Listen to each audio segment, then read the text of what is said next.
வாங்க. இன்னைக்கு நம்ம வெட்டிங் டே. ஞாபகம் இருக்கா? இருக்காதா பின்ன? அதனால தானே உனக்கு ஒன்று வாங்கிட்டு வந்திருக்கேன். என்னன்னு சொல்லு பார்க்கலாம். சாரி இல்ல நெக்லஸ். பொம்பளைங்களுக்கு ரொம்ப பிடிச்ச ஒண்ணு. என்ன நீங்களே சொல்லிடுங்க. பாத்தியா? பூ. பூவா? என்ன சேங்கற? விலையுயர்ந்த பொருளுக்கு இல்லாத மதிப்பும் மரியாதையும் இந்த பூவுக்கு தான் இருக்கு. இதெல்லாம் உனக்கு எங்க தெரிய போகுது? மரியாதை வாழ்க்கைக்கு ஒத்து வராது. நெக்லஸ், மோதிரம் இதெல்லாம் இல்லாட்டி கூட பரவாயில்ல. அட்லீஸ்ட் ஒரு புடவை கூட உங்களால பிரசன்ட் பண்ண முடியாது. விரலுக்கு தகுந்த வீக்கம், வசதிக்கு தகுந்த வாழ்க்கை. இதுதான் என்னோட பாலிசி. ஐயோ, இத கேட்டு கேட்டு எனக்கு அலுத்து போச்சு. வாங்கி தர வக்கலனாலும் வந்த டிவியை பார்க்கிறது கூட உங்களுக்கு பிடிக்கலையா? மனுஷங்க அழிவுக்கு காரணம் அவங்க வளர்த்துக்கிட்டு இருக்க ஆசைதான். லைஃப்ல நெசசிட்டி தான் முக்கியம், லக்ஸரி முக்கியம் இல்ல. உங்களை பொறுத்த வரைக்கும் சம்பாதிக்க முடியாதா லக்ஸரி, அப்படிதானே?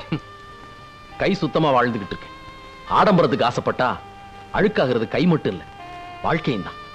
வாழ்க்கையில முன்னேறணும், பெருசா வாழணுங்கிற எண்ணம் வரணும். சோம்பேறித்தன உடம்புல இருக்கிற உங்களுக்கு முன்னேற்றம், வசதி இதெல்லாம் அலர்ஜியா தான் தோணும்.